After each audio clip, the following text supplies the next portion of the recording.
जय हिंद, वंदे मातरम। मैं विजय बहादुर गुप्ता अपने YouTube चैनल विजय क्लास ग्रुप 29 में आप सभी का हार्दिक स्वागत और अभिनंदन करता हूं। आज मेरे प्यारे साथियों भाइयों, आपके सामने क्या करेंगे, क्लास 10 का हम फिजिक्स लेकर चलेंगे, जो कि हम आपको चैलेंज देते हैं 75 डेज का। 75 डेज में हम क्या करेंगे, आपके क्लास 10 का टोटल फिजिक्स कंप्लीट कर देंगे। ठीक है, एक एक आपके एग्जाम्पल से आपके सवाल को लेकर के, जो आपके सवाल दिए हैं और जो आपकी एग्जाम्पल सभी को लेते हुए 75 दिन में हम क्या करेंगे, आपका जो फिजिक्स है क्लास 10 का उसको हम कंप्लीट कर देंगे। हम आपको चैलेंज देते हैं और आपको हम क्या करेंगे, फिजिक्स में बहुत ही स्ट्रांग बना देंगे।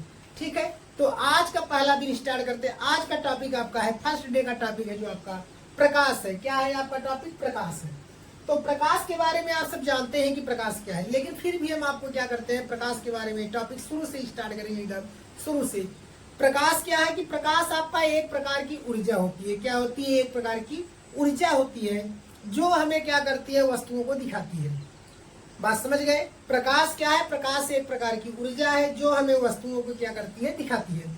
अब दिखाएगी कैसे, हो जान लीजिए कि जब प्रकाश किसी वस्तु पर आपतित होता है। दिखाएगी कैसे?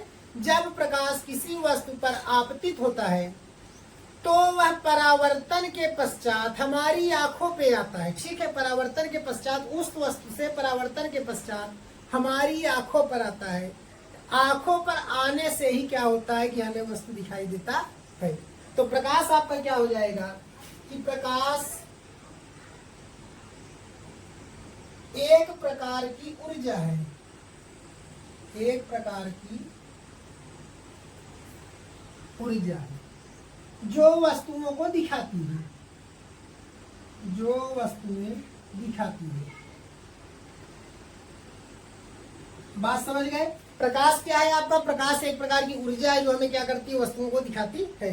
अगर लोग कहेंगे कैसे दिखाती है, तो आप कहोगे जब किसी वस्तु पर प्रकाश पड़ता है तो उस वस्तु से क्या होता है, प्रकाश परावर्तित होकर क्या करता है, हमारी आंखों पर आता है, जिसके कारण हम वस्तुओं को देखते हैं। बात समझ गए? प्रकाश का डिफिनीशन कि प्रकाश क्या है? प्रकाश एक प्रकार की ऊर्जा है जो हमें क्या करती है, वस्तुओं को दिखाती है। बस इतना सही। आगे और लिखना है तो लिख दीजिएगा। जब यह किसी वस्तु पर आपतित होती है तो यह परावर्तन के पश्चात हमारी आंखों पर आती है, जिसके कारण हमें वस्तुएं दिखाई देती हैं। बस सिंपल सी बात है। अब चलते हैं हम किस पर, प्रकाश के गुण पर। प्रकाश के गुण, प्रकाश के गुण कि प्रकाश के कौन कौन से गुण हैं, इस पर हम बात करते हैं। ठीक है, कि प्रकाश के हम क्या करते हैं, गुण पर चलते हैं। तो प्रकाश के अगर हम गुण के बारे में बात करेंगे तो पहला गुण इसका यही होगा कि प्रकाश अदृश्य होता है। प्रकाश क्या होता है? अदृश्य होता है। प्रथम की बात करेंगे तो प्रकाश अदृश्य है, अदृश्य है। मतलब कि प्रकाश हमें दिखाई नहीं देता। अब कन्फ्यूजन हो जाएगा, भैया प्रकाश जब दिखाई नहीं देता हम वस्तुओं को कैसे देखते हैं। ठीक है, तो बात यह है, प्रकाश अदृश्य होता है। क्यों होता है? क्योंकि प्रकाश की जो चाल होती है आप सब जानते ही हैं, 3 × 10⁸ मीटर पर सेकेंड या 30 लाख किलोमीटर पर सेकेंड है। कहने का मतलब 1 सेकेंड में क्या करेगा, वह 3 लाख किलोमीटर जाएगा। अब कैसे नहीं दिखाई देगा, हम आपको बता रहे हैं। हमारे पास क्या है, इतना बड़ा बॉक्स है। हमारे पास क्या है, एक बॉक्स है जो मैंने क्या किया था, हेडफोन मंगाया था ऑनलाइन। तो हमारे पास एक बॉक्स है। अब क्या करें कि हम इतनी तेज स्पीड से इसको फेंकें। बात समझिएगा, इतना तेज स्पीड से हम इसको फेंके कि यह हमारे आंख से, हमारे आंख के सामने से गुजरे, लेकिन 1 सेकेंड में 10 किलोमीटर चली जाए। बात किसकी कर रहे हैं? 3 लाख की बात नहीं कर रहे, 10 किलोमीटर सिर्फ बात कर रहे हैं। अगर कोई कहीं से आ रहा हो और 1 सेकंड में कितना किलोमीटर जाए, 10 किलोमीटर जाए, हमारी आंख के सामने से गुजरे, तो क्या आपको भरोसा है कि यह आपको दिखाई दे जाएगा? आपको आपका आंख इसको देखने में सक्षम है? नहीं है। ठीक है, तो आपका आंख इसको क्या कर सकता है, नहीं देख सकता है। ठीक है, केवल 10 किलोमीटर। इसी वजह से प्रकाश में क्या होता है, दिखाई नहीं देता है, क्योंकि प्रकाश की चाल क्या होती है, बहुत अधिक होती है। बात समझ गए? अब चलते हैं आगे। तो कहने का मतलब हुआ कि प्रकाश अदृश्य होता है, परंतु इसकी उपस्थिति में हमें वस्तुएं दिखाई देती हैं। ठीक है, परंतु इसकी उपस्थिति में क्या होती है, वस्तुएं दिखाई देती हैं। आपका ऑप्शन पहला हो गया। अब दूसरा हो जाएगा कि प्रकाश सीधी रेखा में चलता है। सीधी रेखा में, सीधी रेखा में। प्रकाश सीधी पथ पर या सीधे गमन करता है, मतलब सीधे रास्ते पर चलता है। प्रकाश सीधे रास्ते में चलता है या सीधी रेखा में चलता है। ऐसा नहीं यहाँ से प्रकाश आ रहा है तो ऐसे झूमते झूमते झूमते झूमते आएगा, ऐसा नहीं है। प्रकाश यहाँ से हमने टॉर्च मारा, ये हमारा टॉर्च हो गया, यहाँ से टॉर्च मारा तो प्रकाश ऐसे फैलना शुरू कर देगा। कहने का मतलब है जो प्रकाश का रास्ता है वो क्या है आपका, सीधी रेखा में। ठीक है, बात समझ गए कि प्रकाश क्या है आपका, अदृश्य होता है परंतु इसकी उपस्थिति वस्तुएं दिखाई देती हैं। प्रकाश सीधी रेखा में चलता है। और इसके बाद क्या है, प्रकाश में अगला गुण हो जाएगा, प्रकाश में परावर्तन और अपवर्तन का गुण पाया जाता है। तीसरा क्या हो जाएगा, परावर्तन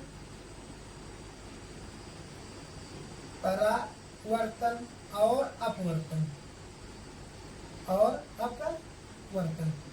प्रकाश में इन दोनों गुण पाए जाते हैं, परावर्तन का और अपवर्तन का। परावर्तन में हुआ कि जब प्रकाश किसी वस्तु पर पड़ा तो उससे पड़ने के बाद टकरा कर चला जाएगा। ठीक है, परावर्तन। अपवर्तन माने हुआ जब प्रकाश किसी वस्तु पर पड़ा या उसको पार कर गया तो उसमें क्या होगा, अपवर्तन। तो कहने का मतलब है प्रकाश में दोनों गुण होते हैं, परावर्तन का भी गुण होता है और अपवर्तन का भी गुण होता है। बात समझ गए कि प्रकाश में दोनों गुण होते हैं। जैसे आपका शीशा है, शीशे में अगर हमने कलई कर दिया, पेंट एक तरफ कर दिया तो हम चेहरा जिसमें देखते हैं अपना, ठीक है, तो अगर हम उसको क्या करेंगे, धूप के सामने ले चलेंगे तो कहीं अंधेरे कमरे में मारेंगे तो लाइट देखेंगे, अंधेरे कमरे में जाएगा, तो ये क्या हो गया, परावर्तन। वही अगर हम उसको पेंट न करें दूसरे साइड को तो हम शीशे में धूप में ले चले तो क्या होगा, प्रकाश दूसरी तरफ निकल जाएगा। तो इसमें परावर्तन और अपवर्तन का गुण दोनों होता है। बात समझ गए। अब इसके बाद क्या है, अगला है कि विद्युत चुंबकीय तरंगों के रूप में चलता है। विद्युत चुंबकीय तरंगों के रूप में गति करता है। ठीक है, प्रकाश क्या है आपका, विद्युत चुंबकीय तरंगों के रूप में गति करता है। कहने का मतलब है कि प्रकाश आपका जो होता है वह विद्युत चुंबकीय तरंगों रूप में, मतलब कि आपका विद्युत चुंबकीय का मतलब होता है कि आपका वह तरंग जो विद्युत और चुंबकीय दोनों क्षेत्र में उत्पन्न होते, दोनों क्षेत्रों को मिलाकर जो तरंग आपका उत्पन्न होता है उसको हम क्या कहते हैं, विद्युत चुंबकीय तरंग कहते हैं। तो कहने का मतलब है कि प्रकाश इसमें भी चलता है। ठीक है, अगला है आपका कि इसके लिए यह निर्वात और वायु दोनों में गति करता है, निर्वात और वायु दोनों में गति करता है। ठीक है, प्रकाश विद्युत चुंबकीय तरंगों के रूप में चलता है और इसके बाद क्या है, यह निर्वात में भी चलता है और वायु में भी चलता है। निर्वात माने होता है जहां पर हवा नहीं है वहां पर भी गति करता है, और वायु माने होता है जहां पर हवा है वहां पर भी गति करता है। तो कहने का मतलब है प्रकाश क्या करता है, निर्वात और वायु दोनों जगह है क्या करता है, चलता है। बात समझ गए। इसके बाद आपका हो जाएगा प्रकाश का जो तरंग दैर्घ्य है, प्रकाश का तरंग दैर्घ्य। ठीक है, प्रकाश का तरंग दैर्घ्य किसी किसी बुक में 4000 एंगस्ट्रॉम से 8000 एंगस्ट्रॉम है। ठीक है, और किसी किसी बुक में 3800 एंगस्ट्रॉम से आपका है 7800 एंगस्ट्रॉम। बात समझिएगा, किसी बुक में क्या है प्रकाश का आपका 4000 एंगस्ट्रॉम से तरंग दैर्घ्य है 8000 एंगस्ट्रॉम तक, या किसी बुक में आपका 3800 एंगस्ट्रॉम से 7800 एंगस्ट्रॉम तक है। इसको आप जानते रहिएगा। ठीक है, तो प्रकाश के आपके क्या है, ये गुण है। तो और इसके गुण है, तो मतलब आप मैक्सिमम इतने गुण याद कर रही है, आपके पास बहुत है, इससे ज्यादा आपके जरूरत नहीं है। ठीक है, तो कहने का मतलब है, तो एक बार फिर रिवाइज कर देते हैं। प्रकाश आपका अदृश्य होता है, मतलब प्रकाश आपको क्या करता है, दिखाई नहीं देता। क्यों नहीं दिखाई देता है, हम बताएंगे कि इसकी चाल अधिक होती है, परंतु यह उन वस्तुओं को दिखाता है। दूसरा है प्रकाश सीधी रेखा में गति करता है, अर्थात कि प्रकाश टेढ़े मेढ़े रास्तों पर नहीं चलता, वह सीधे एकदम जाता है। ठीक है, इसके बाद क्या हो गया आपका, यह आपका इसमें परावर्तन और अपवर्तन का गुण पाया जाता है। प्रकाश में परावर्तन और अपवर्तन के भी गुण पाए जाते हैं, और यह विद्युत चुंबकीय तरंगों के रूप में भी चलता है। ठीक है, अर्थात कि क्या होता है कि इसके लिए कोई मतलब माध्यम की आवश्यकता नहीं थी। विद्युत चुंबकीय तरंग का मतलब होता है कोई माध्यम की जरूरत नहीं, चाहे वायु हो चाहे न हो। ठीक है, तो उसमें भी आपका यह क्या होगा, गति करेगा। और यह निर्वात और वायु दोनों में भी गति कर लेता है। ठीक है, और इसके बाद आपका क्या है, इसके तरंग दैर्घ्य 4000 एंगस्ट्रॉम से 8000 एंगस्ट्रॉम होते हैं। बात समझ गए।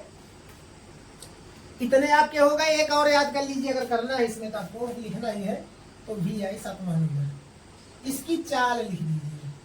चाल कितना होगा, 3 × 10⁻8 मीटर पर सेकेंड। ठीक है, इसकी जो चाल होती है 3×10⁸ मीटर प्रति सेकेंड होती है। यह आपका क्या है, प्रकाश की चाल है। ठीक है, गुण है। अब इसके बाद चलते हैं हम, हेडिंग जो आपका अगला बनेगा वो बनेगा आपका प्रकाशिक माध्यम। प्रकाशिक माध्यम, ठीक है। यह आपका 3 टाइप का होगा, प्रकाशिक माध्यम। और प्रकाशिक माध्यम 3 तरह के होते हैं। तो सबसे पहले हम अभी तरह का बात अलग करेंगे, प्रकार इसके बाद में बताएंगे। पहले हम बता देते हैं प्रकाशिक माध्यम क्या है। प्रकाशिक माने हो गया प्रकाश का, माध्यम माने हो गया रास्ता। कहने का मतलब है प्रकाश जिस माध्यम में गति करता है, जिस जगह गति करता है, उसी को हम क्या कहते हैं, प्रकाशिक माध्यम कहते हैं। प्रकाश जिस माध्यम में, जिस स्थान पर, जिस तरह से, जहां पर गति करता है, उसी को हम क्या कहते हैं, प्रकाशिक माध्यम कहते हैं। तो कहने का मतलब है प्रकाश जिस माध्यम में गति करता है उसको हम प्रकाशिक माध्यम कहते हैं। सिंपल सी परिभाषा है आपका कि प्रकाश जिस माध्यम में गति करता है उसको हम प्रकाशिक माध्यम कहते हैं। यह 3 प्रकार का होता है, पारदर्शक माध्यम, ठीक है, पारभाषक माध्यम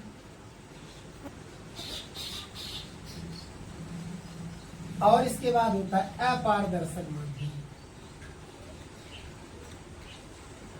अपारदर्शक माध्यम, पारदर्शक माध्यम का मतलब हो गया आपका, पहला हो जाए पारदर्शक, दूसरा हो जाए पारभाषक, तीसरा हो जाए अपारदर्शक। ठीक है, यह कहने का मतलब है कि आप इसमें से किसी को भी पहला कर सकते हैं, किसी को भी चेंज कर सकते हैं। ठीक है, तो कहने का मतलब हुआ कि आपके प्रकाशिक माध्यम 3 प्रकार के होते हैं। पहला हो गया आपका क्या, पारदर्शक माध्यम।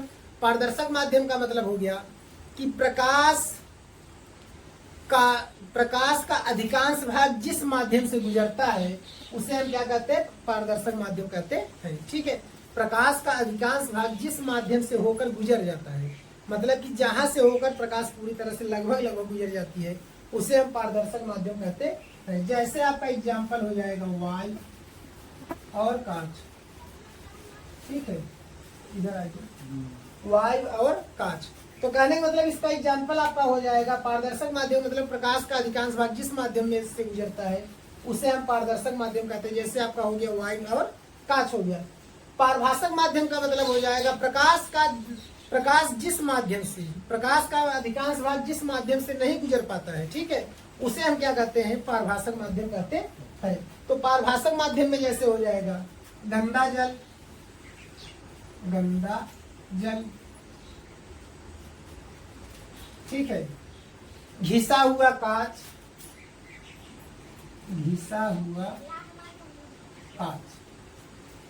तेल आदि।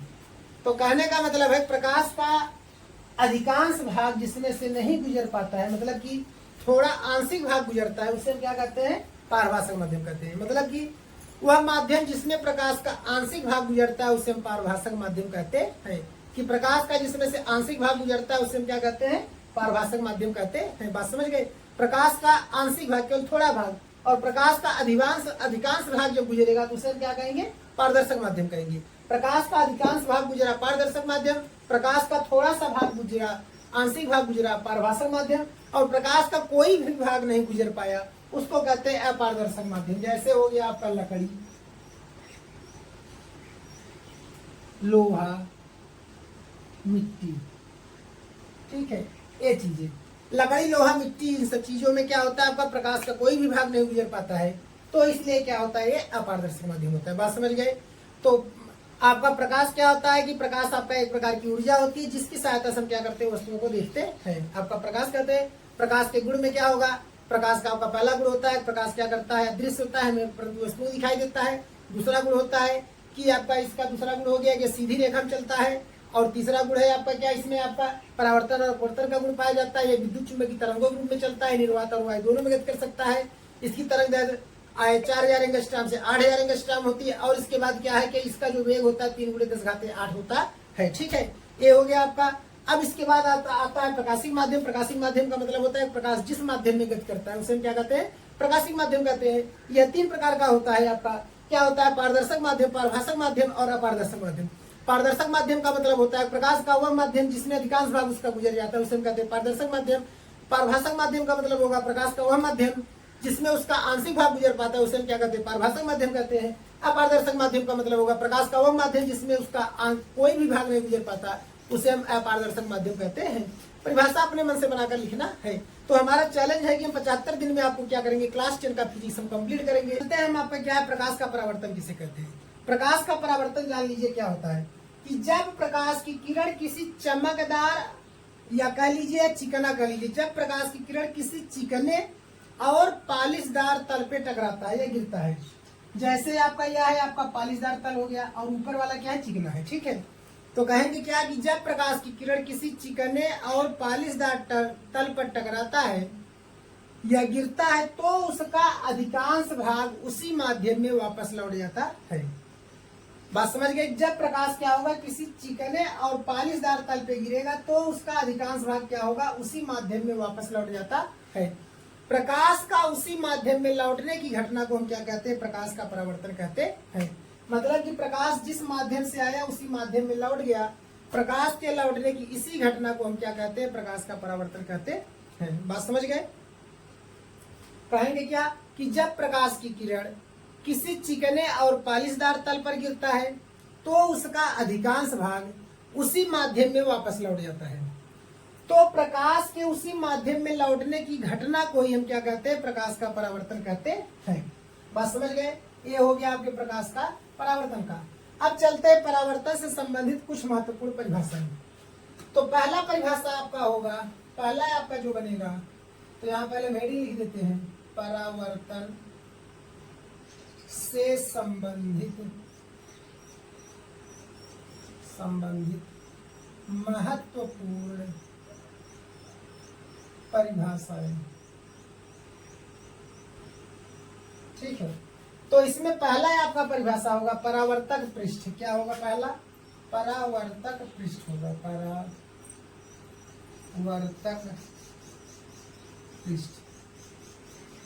परावर्तक पृष्ठ का मतलब होता है कि शीशे का वह भाग जिसका एक पृष्ठ क्या हो, आपका कलई किया हो और दूसरा पृष्ठ आपका क्या हो, समतल व चमकीला हो, उसको हम क्या कहते हैं, परावर्तक पृष्ठ कहते हैं।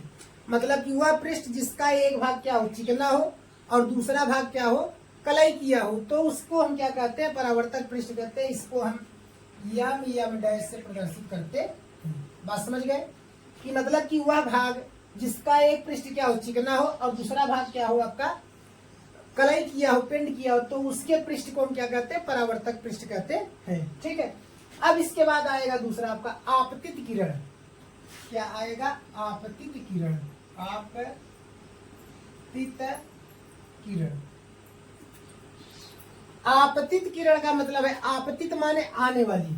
तो क्या है कि वह किरण जो परावर्तक पृष्ठ की तरफ आती है या वह किरण जो परावर्तक पृष्ठ से टकराती है, उस किरण को हम क्या कहते हैं, आपतित किरण कहते हैं। क्या कहते हैं, आपतित किरण। मतलब कि वह किरण जो परावर्तक पृष्ठ से टकराती है उस किरण को हम क्या कहते हैं, आपतित किरण कहते हैं। इसे हम किससे प्रदर्शित करते हैं, ए बी से प्रदर्शित करते हैं। किससे करते हैं, ए और बी से प्रदर्शित करते हैं। बात समझ गए कि वह किरण जो परावर्तक पृष्ठ से टकराती है उसे हम क्या कहते हैं, आपतित किरण कहते हैं।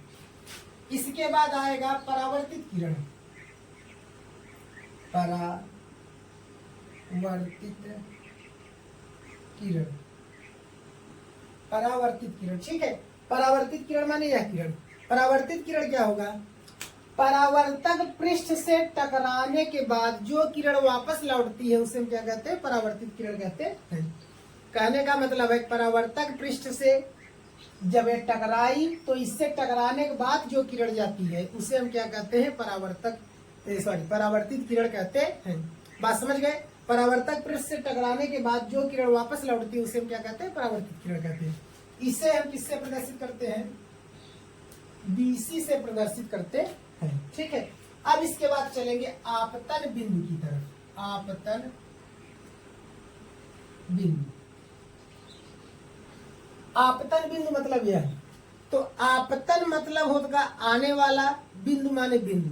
ठीक है। मतलब जो आपतित किरण आ रही है परावर्तक पृष्ठ पर जिस बिंदु पर, वही क्या है, आपतन बिंदु। मीन्स क्या हो जाएगा कि आपतित किरण परावर्तक पृष्ठ के जिस बिंदु पर पड़ती है या जिस बिंदु पर टकराती है, आपतित किरण परावर्तक पृष्ठ के जिस बिंदु से टकराती है, जिस बिंदु पर टकराती है, उसे हम क्या कहते हैं, आपतन बिंदु कहते हैं। इसे हम प्रदर्शित करते हैं बी से। बात समझ गए कि आपतित किरण परावर्तक पृष्ठ के जिस बिंदु से टकराती है उसे हम क्या कहते हैं, आपतन बिंदु कहते हैं। इसके बाद आ जाएगा अभिलंब। क्या आएगा, अभिलंब। अभिलंब को हम क्या करेंगे, अभिलंब आपका यह हो गया और यह आपतन बिंदु। आपतन बिंदु से एक सीधी लाइन हम खींचे 90 अंश का कोण बनाते हुए, यह आपका आपतन बिंदु है, यहां से एक लाइन सीधे गई है। अभिलंब का मतलब होता है जहां अभिलंब वर्ड लग जाए, इसका मतलब है 90 अंश का कोण। किसका, 90 अंश का कोण। तो कहेंगे क्या कि आपतन बिंदु के लंबवत, आपतन बिंदु के लंबवत खींची गई काल्पनिक रेखा को या खींची गई रेखा को हम क्या कहते हैं, अभिलंब कहते हैं। आपतन बिंदु के लंबवत खींची गई काल्पनिक रेखा को हम क्या कहते हैं, अभिलंब कहते हैं। बात समझ गए कि आपतन बिंदु के लंबवत खींची गई काल्पनिक रेखा को अभिलंब कहते हैं। तो इसको हम किससे प्रदर्शित करते हैं, यन से प्रदर्शित करते हैं। बात समझ गए, यह यन हो गया, यन से प्रदर्शित करते हैं। अब क्या बचा, आपतन कोण बचा और परावर्तन कोण बचा। तो लिखेंगे हम हेडिंग आपतन कोण, आपतन कोण। आपतन कोण क्या हो जाएगा मेरे प्यारे भाइयों कि आपतित किरण और अभिलंब के बीच बने इतने कोण को ही हम क्या कहते हैं, आपतन कोण कहते हैं। आपतित किरण और अभिलंब के बीच बने कोण को क्या कहते हैं, आपतन कोण कहते हैं। इसे आई से प्रदर्शित करते हैं।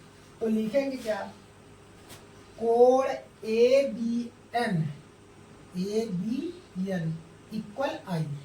तो क्या हो गया कि आपतित किरण और अभिलंब के बीच बने कोण को आपतन कोण कहते हैं। बात समझ गए, सेम जो हम बोल रहे हैं वही परिभाषा आपको लिखना भी है।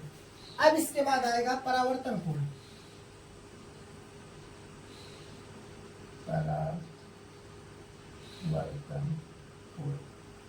परावर्तन कोण आपका यहां बीच में है। तो हम कहेंगे क्या कि परावर्तित किरण और अभिलंब के बीच, परावर्तित किरण और अभिलंब के बीच बने कोण को परावर्तन कोण कहते हैं। क्या कहेंगे कि परावर्तित किरण और अभिलंब के बीच बने कोण को परावर्तन कोण कहते हैं। बात समझ गए, फिर से परावर्तित किरण और अभिलंब के बीच बने कोण को परावर्तन कोण कहते हैं। इसे किससे प्रदर्शित करते हैं, आर से। तो लिखेंगे क्या, कोण CBN बराबर हो जाएगा आर। तो बात समझ गए, यह तो आपका क्या था, परावर्तन से संबंधित महत्वपूर्ण परिभाषा। अब आ जाएगा परावर्तन के प्रकार। क्या आएगा, परावर्तन के प्रकार। परावर्तन दो प्रकार का होता है आपका। प्रथम नियम इसमें चलेगा, प्रथम नियम और द्वितीय नियम, द्वितीय नियम। परावर्तन के प्रकार में क्या होगा, परावर्तन मुख्यतः दो प्रकार के होते हैं। तो प्रथम नियम और द्वितीय नियम।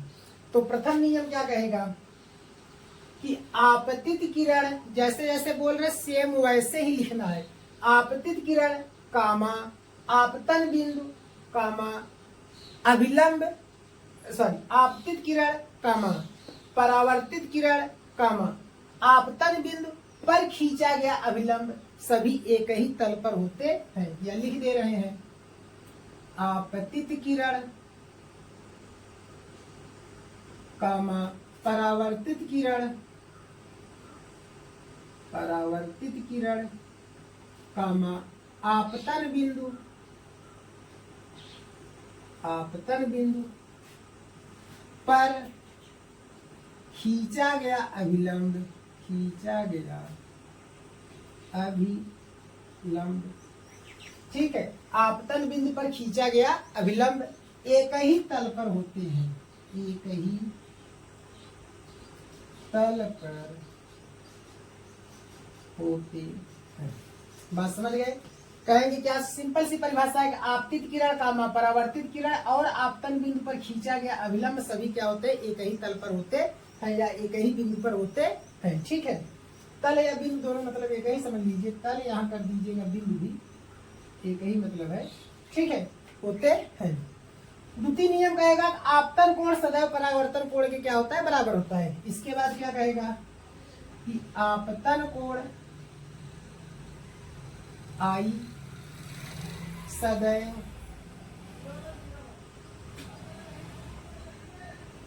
परावर्तन कोण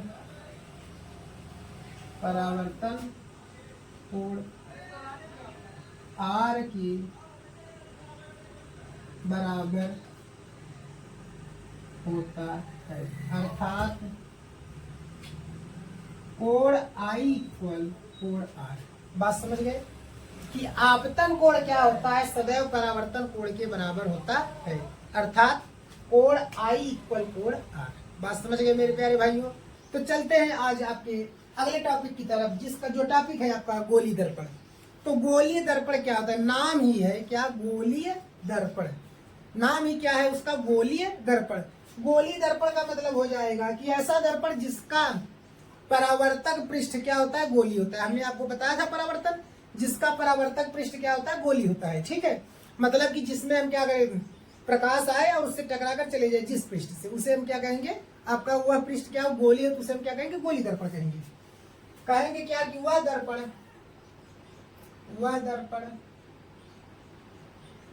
जिसका परावर्तक पृष्ठ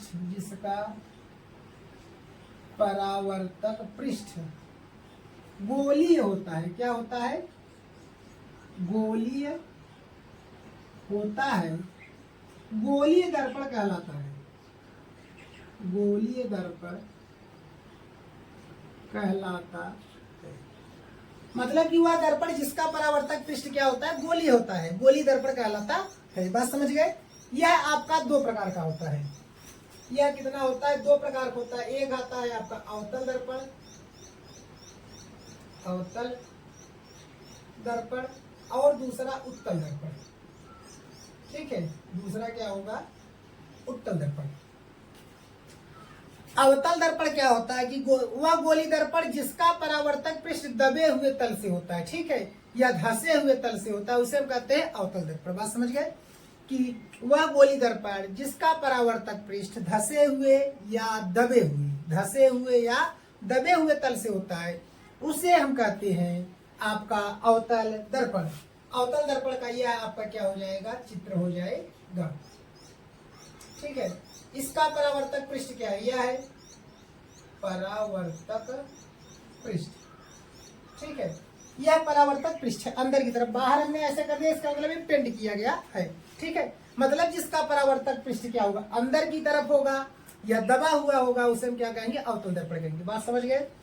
फिर से समझ लीजिए कि वह गोलीय दर्पण जिसका परावर्तक पृष्ठ अंदर की ओर दबा होता है, उसे हम क्या कहते हैं, गोलीय दर्पण, अवतल दर्पण कहते हैं।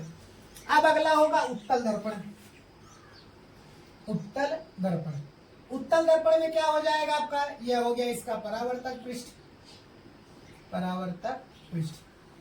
उत्तल दर्पण में क्या होगा कि वह गोलीय दर्पण जिसका परावर्तक पृष्ठ उभरा हुआ या बाहर की ओर होता है, वह गोलीय दर्पण जिसका परावर्तक पृष्ठ उभरा हुआ या बाहर की ओर होता है, उसे हम क्या कहते हैं, उत्तल दर्पण कहते हैं। बात समझ गए।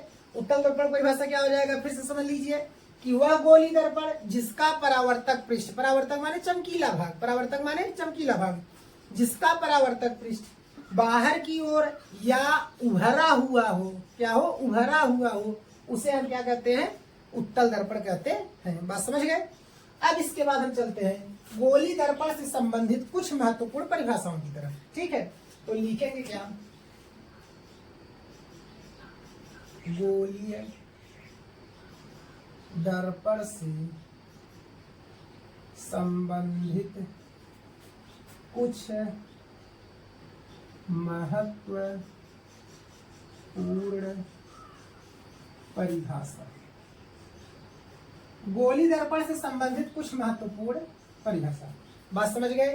अब आज का हमारा क्या टॉपिक है कि गोलीय दर्पण से संबंधित कुछ महत्वपूर्ण परिभाषाएं चलेंगी। तो परिभाषा में आपका पहला बनेगा ध्रुव।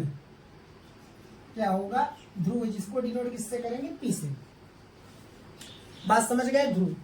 अब देखिए यही आपका गोली दर्पण है, चाहे आपका अवतल की बात करें चाहे आपका उत्तल की बात करें। गोली दर्पण का यह क्या है? मध्य बिंदु है। यह क्या है? मध्य बिंदु है। इसको हम किससे प्रदर्शित करते हैं? पी से। तो कहेंगे क्या कि दर्पण का ध्रुव क्या होगा? कहेंगे कि गोलीय दर्पण के मध्य बिंदु को दर्पण का ध्रुव कहते हैं। कि मतलब गोलीय दर्पण का जो मध्य बिंदु होगा उसी को हम दर्पण का ध्रुव कहते हैं। गोलीय दर्पण के मध्य बिंदु को ही हम दर्पण का ध्रुव कहते हैं। बात समझ गए? गोलीय दर्पण के मध्य बिंदु को दर्पण का ध्रुव कहते हैं। बात समझ गए? इसे किससे प्रदर्शित करते हैं? पी से प्रदर्शित करते हैं। ठीक है, गोली दर्पण के मध्य बिंदु को दर्पण का ध्रुव कहते हैं, इसे हम पी से प्रदर्शित करते हैं। ठीक है, यह आपका हो गया दर्पण का ध्रुव। कोई दिक्कत साथियों? नहीं है। चलिए, इसके बाद आएगा वक्रता केंद्र। वक्रता केंद्र क्या आएगा मेरे प्यारे दोस्तों? वक्रता केंद्र आएगा। ठीक है, वक्रता केंद्र में क्या होता है साथियों कि कहेंगे गोलीय दर्पण, यह आपका क्या है? एक गोलीय दर्पण है। ठीक है, यह आपका गोलीय दर्पण हो गया और यह भी आपका एक क्या है? गोलीय दर्पण है। ठीक है, गोलीय दर्पण यह भी है आपका, बाहर की तरफ इधर कल है, इधर अंदर की तरफ है। तो कहेंगे क्या? गोलीय दर्पण जिस खोखले गोले का भाग होता है। गोलीय दर्पण क्या होता है? जिस खोखले गोले का भाग होता है। मतलब इधर से इतना कट गया, इतना हम काट के निकाल सकते हैं इधर से, तो इतना ही आपका बचा, मतलब यह हिस्सा बच जाएगा। या इधर से इतना काट के निकाल दे तो इतना काट के निकला, यह हिस्सा केवल बचा, यह वाला।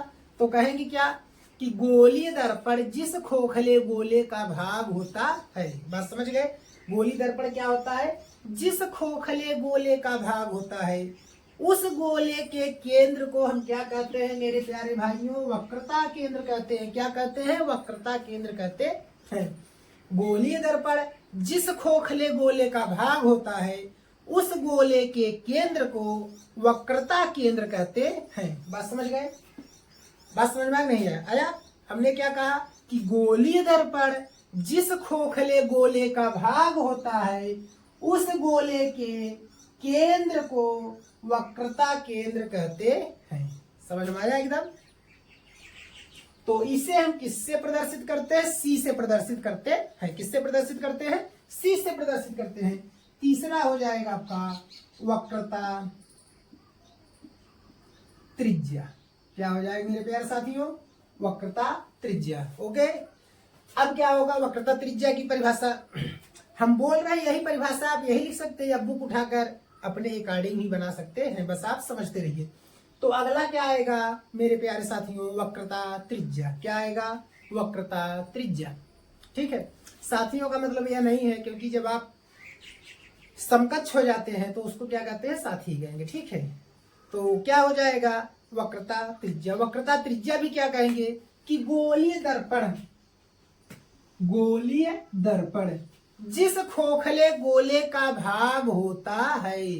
गोलीय दर्पण क्या होता है? जिस खोखले गोले का भाग होता है, उस गोले की त्रिज्या को वक्रता त्रिज्या कहते हैं। बात समझ गए? हमने क्या कहा कि गोलीय दर्पण जिस खोखले गोले का भाग होता है, गोलीय दर्पण जिस खोखले गोले का भाग होता है, उस गोले की त्रिज्या को वक्रता त्रिज्या कहते हैं। इसे आर से प्रदर्शित करते हैं। बात समझ गए? गोलीय दर्पण जिस खोखले गोले का भाग होता है, उस गोले की त्रिज्या को वक्रता त्रिज्या कहते हैं। या दूसरी परिभाषा अगर सुनना चाहें तो सुन लीजिए।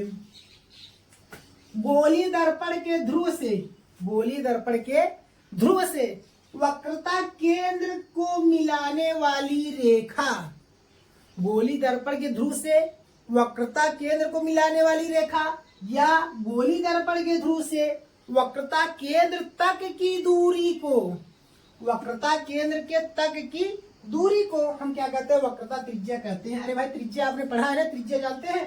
त्रिज्या यही वृत्त है, यहाँ से यहाँ तक त्रिज्या होता है। तो यह त्रिज्या वो त्रिज्या है क्या? यह ध्रुव हो गया या सी हो गया?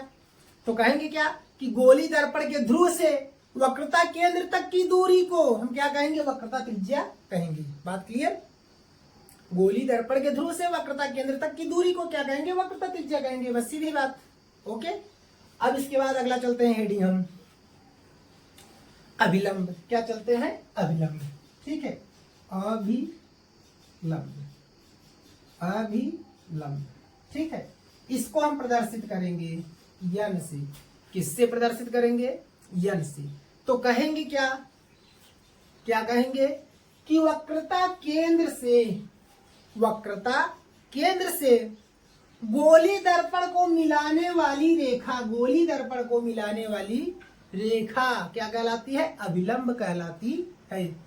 वक्रता केंद्र से, ठीक है, गोली दर्पण को मिलाने वाली रेखा, मतलब गोली दर्पण पे आप कोई भी रेखा वहां से खींच दीजिए, वो रेखा क्या हो जाएगा? अभिलंब हो जाएगा। वक्रता केंद्र से गोली दर्पण को मिलाने वाली रेखा क्या कहलाती है? आपकी अभिलंब कहलाती है। बात समझ गए कि कोई डाउट? हाँ, कोई दिक्कत? चलिए अब अगला हेडिंग चलते हैं। मुख्य फोकस। क्या कहेंगे? मुख्य फोकस। मुख्य फोकस। ठीक है, अब आपका पचवा है क्या? मुख्य फोकस। अब देखिए, यह आपका एक हो गया, ठीक है, और दूसरा है आपका यह हो गया, ये आपका एफ हो गया, ये सी हो गया, ये एफ हो गया, ये सी हो गया। यहाँ से प्रकाश ऐसे आई लौट गई, यहाँ से ऐसे आई लौट गई, यहाँ से ऐसे आई ऐसे गई, यहाँ से ऐसे आई ऐसे गई। ठीक है, ऐसे। तो अब ध्यान दीजिएगा, मुख्य फोकस क्या होगा? कहेंगे क्या मुख्य फोकस की परिभाषा में? कि हम मुख्य अक्ष के समांतर, अभी मुख्य अक्ष का नहीं बताया, चलिए मुख्य अक्ष भी बता दे रहे। इसके बाद कहेंगे क्या? कि मुख्य अक्ष के समांतर, यह आपका जो लाइन होता है दर्पण के ध्रुव से जो लाइन जाती है, वक्रता केंद्र और दर्पण के ध्रुव को मिलाने वाली रेखा को हम क्या कहते हैं? मुख्य अक्ष कहते हैं। अभी इसको भी बता दे रहे हैं। ठीक है, ये चलिए अच्छा, इसको बताने के बाद बता दे रहे हैं। तो कहेंगे क्या? बस जानते रहे, दर्पण के ध्रुव से वक्रता केंद्र को मिलाने वाली रेखा क्या कहते हैं? मुख्य अक्ष कहते हैं। तो कहेंगे क्या? यह मुख्य अक्ष हुआ, यह मुख्य अक्ष हुआ। मुख्य अक्ष, मुख्य अक्ष। ठीक है, प्रिंसिपल एक्सिस। क्या? Principal axis. तो कहेंगे क्या? मुख्य अक्ष के समांतर, मुख्य अक्ष के समांतर, मुख्य अक्ष के समांतर चलने वाली प्रकाश की किरणें, मुख्य अक्ष के समांतर चलने वाली प्रकाश की किरणें परावर्तन के पश्चात, मुख्य अक्ष के समांतर चलने वाली प्रकाश की किरणें परावर्तन के पश्चात मुख्य फोकस से होकर जाती हैं, मुख्य फोकस से होकर जाती है। यहाँ क्या है? होकर जा रही, डॉट लाइन से नहीं दिखाया गया, जो डॉट लाइन से नहीं दिखाया जाएगा वो होकर जाती है। मुख्य फोकस से होकर जाती है या मुख्य फोकस की ओर जाती हुई प्रतीत होती है। लेकिन यहाँ पे ऐसे क्या है? ऐसे लौट गया। ठीक है, मतलब ऐसा मानेंगे किसकी तरफ जा रहा है, लेकिन यहाँ से क्या है? आता है। लेकिन कहेंगे जाती हुई प्रतीत होती है। कहेंगे क्या? कि मुख्य अक्ष के समांतर, मुख्य अक्ष के समांतर चलने वाली प्रकाश की किरणें परावर्तन के पश्चात मुख्य फोकस से, मुख्य अक्ष के जिस बिंदु से होकर जाती है, मुख्य अक्ष के जिस बिंदु से होकर जाती है या मुख्य अक्ष के जिस बिंदु की तरफ जाती हुई प्रतीत होती है, उसी बिंदु को ही हम क्या कहते हैं? मुख्य फोकस कहते हैं। मुख्य फोकस कहते हैं। कहेंगे क्या? कि मुख्य अक्ष के समांतर चलने वाली प्रकाश की किरणें परावर्तन के पश्चात मुख्य अक्ष के जिस बिंदु से होकर जाती है या जिस बिंदु की ओर जाती हुई प्रतीत होती है, वही बिंदु क्या कहलाता है? मुख्य फोकस कहलाता है। इसे किससे प्रदर्शित करते हैं? एफ से प्रदर्शित करते हैं। बात समझ गए? किससे प्रदर्शित करते हैं? एफ से प्रदर्शित करते हैं। अब क्या हो जाएगा? फोकस दूरी आ जाएगा। क्या आ जाएगा? फोकस दूरी। क्या आएगा? फोकस दूरी। फोकस दूरी क्या होगा, सेम वही परिभाषा, दर्पण के ध्रुव से फोकस तक की दूरी को फोकस दूरी कहते हैं। क्या हो जाएगा कि दर्पण, इसकी परिभाषा क्या करेंगे कि दर्पण के ध्रुव से फोकस तक की दूरी, दर्पण के ध्रुव से फोकस तक की दूरी, दर्पण के ध्रुव से फोकस तक की दूरी को, दर्पण के ध्रुव से फोकस तक की दूरी को क्या कहते हैं, फोकस दूरी कहते हैं। बात समझ गए, दर्पण के ध्रुव से फोकस तक की दूरी को क्या कहेंगे कि दर्पण के ध्रुव से फोकस तक की दूरी को फोकस दूरी कहते हैं। इसे किससे प्रदर्शित करते हैं, एफ से प्रदर्शित करते हैं। एफ से इसको भी करेंगे, एफ से उसको भी करते हैं, ठीक है। फोकस दूरी को भी एफ से करते हैं। अब भैया आ जाइए मुख्य अक्ष, अभी जो छोड़ा था उसकी परिभाषा देख लीजिए। मुख्य अक्ष, मुख्य अक्ष क्या कहेंगे, मुख्य अक्ष। मुख्य अक्ष की परिभाषा हो गया कि दर्पण के ध्रुव से वक्रता केंद्र को मिलाने वाली सीधी रेखा को दर्पण का मुख्य अक्ष कहते हैं। कहेंगे क्या, दर्पण के ध्रुव से वक्रता केंद्र को मिलाने वाली सीधी रेखा, चाहे जितना लंबा है आप खींच दीजिए, मिलाने वाली सीधी रेखा को ही हम क्या कहते हैं, दर्पण का मुख्य अक्ष कहते हैं। बात समझ गए, क्या कहते हैं, मुख्य अक्ष कहते हैं। कोई डाउट नहीं होना चाहिए। गोली दर्पण द्वारा किरण आरेख खींचने के नियम होगा। तो प्रथम नियम पर हम चलते हैं इसके, किस नियम पर, प्रथम नियम पर। पहले हम क्या करेंगे, प्रथम नियम का हम क्या करेंगे, इसमें हम चित्र बना देते हैं। प्रथम नियम का आपका जो है ये आपका फिगर हो जाएगा। तो यहाँ पर हम प्रथम नियम का आपका फिगर बना दे रहे हैं मेरे प्यारे साथियों। ये आपका एफ हो जाएगा और ये आपका सी हो जाएगा। ये आपका मुख्य अक्ष के समांतर है और एक रेख यहाँ से जाएगी। इधर भी ऐसे ही प्यारे दोस्तों, यहाँ एफ, यहाँ सी, या एफ, या सी, यहाँ एफ, सी और यह ध्रुव, यह ध्रुव। मुख्य अक्ष की किरण समांतर चलेगी तो यहाँ मुख्य फोकस से होकर चली जाएगी। अब देखिए आपका प्रथम नियम का फिगर हो गया, तो ध्यान से समझिएगा मेरे प्यारे भाइयों। तो इसमें प्रथम नियम क्या कहता है कि मुख्य अक्ष के समांतर, ये जो आपका पोल से जो आपका ध्रुव से जाता है जो लाइन, इसको क्या कहते हैं, मुख्य अक्ष कहते हैं। तो होगा क्या कि मुख्य अक्ष के समांतर चलने वाली प्रकाश की किरणें, मुख्य अक्ष के समांतर चलने वाली प्रकाश की किरणें, यह भी मुख्य अक्ष के समांतर है, यह भी किरण क्या है, मुख्य अक्ष के समांतर है, ठीक है। तो मुख्य अक्ष के समांतर चलने वाली प्रकाश की किरणें परावर्तन के पश्चात, जो मैं बोल रहा हूं वही लिखना भी है, मुख्य अक्ष के समांतर चलने वाली प्रकाश की किरणें परावर्तन के पश्चात मुख्य फोकस से होकर जाती हैं, ठीक है, मुख्य फोकस से होकर जाती हैं। कोष्टक में लिखना क्या, अवतल दर्पण, क्या लिखोगे, अवतल दर्पण, ठीक है। कोष्टक में क्या लिखोगे, अवतल दर्पण। मुख्य फोकस से होकर जाती है, कोष्टक में अवतल दर्पण, या मुख्य फोकस से आती हुई प्रतीत होती है। मतलब यह यहाँ से ऐसे टकरा है, यही लौट गया। अगर हम इसको डांट आगे बढ़ाए तो यहाँ से ऐसे लग रहा है मुख्य फोकस से आ रहा है, ठीक है। मुख्य फोकस से आती हुई प्रतीत होती है। यह आपका प्रथम नियम हो गया। हमने क्या कहा कि कहा मुख्य अक्ष के समांतर चलने वाली प्रकाश की किरणें परावर्तन के पश्चात मुख्य फोकस से होकर जाती हैं। तो कोष्टक में लिखोगे अवतल दर्पण, या मुख्य फोकस से आती हुई प्रतीत होती हैं, कोष्टक में लिखोगे उत्तल दर्पण, ठीक है। प्रथम नियम हो गया। इसका यह आपका क्या है, चित्र है। अब चलेगा द्वितीय नियम।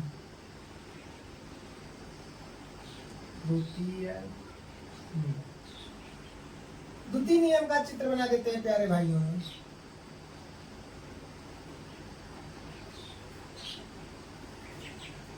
यहां से मान लीजिए आपका एफ है, ये आपका सी है, इधर आपका एफ है और इधर आपका सी है।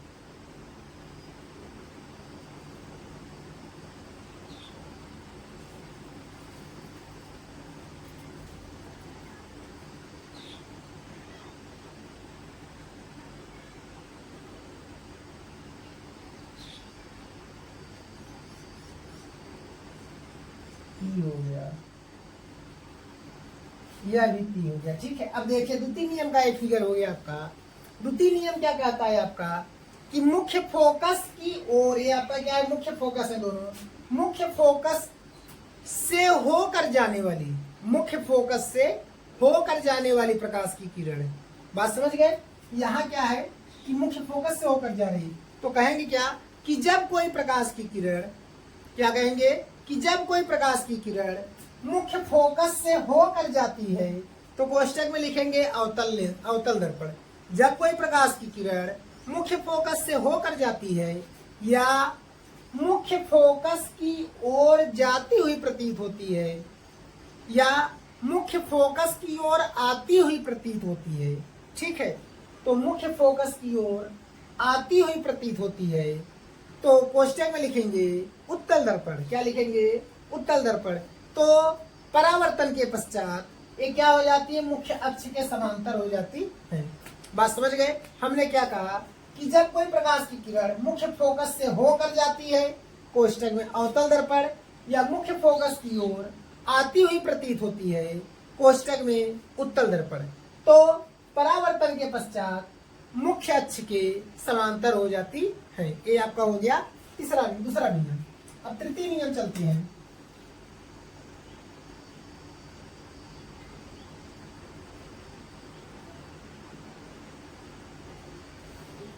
तृतीय नियम,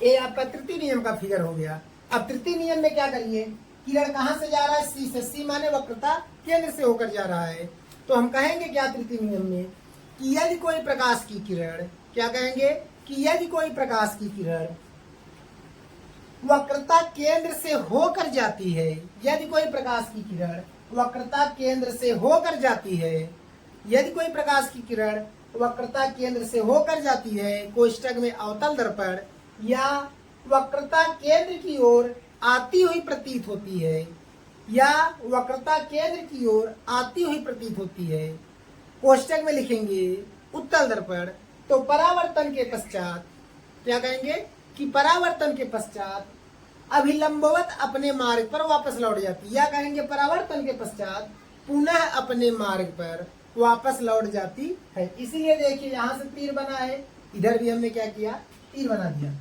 तो परावर्तन के पश्चात पुनः अपने मार्ग पर वापस लौट जाती है। बात समझ गए? तो कहे क्या कि जब कोई प्रकाश की किरण मुख्य अक्ष के जब कोई प्रकाश की किरण वक्रता केंद्र से होकर जाती है, कहां से, वक्रता केंद्र से होकर जाती है, या वक्रता केंद्र की ओर आती हुई प्रतीत होती है, तो परावर्तन के पश्चात मुख्य अक्ष परावर्तन के पश्चात अपने मार्ग पर वापस लौट जाती है। यह तृतीय नियम। चतुर्थ नियम एक देख लीजिए जो आपका आया है। चतुर्थ नियम आया मतलब ये नहीं है नया नया आया है, आपका चतुर्थ नियम भी है जो कि आपका एनसीईआरटी के बुक में है। तो उसमें देखिए चतुर्थ नियम क्या कहता है।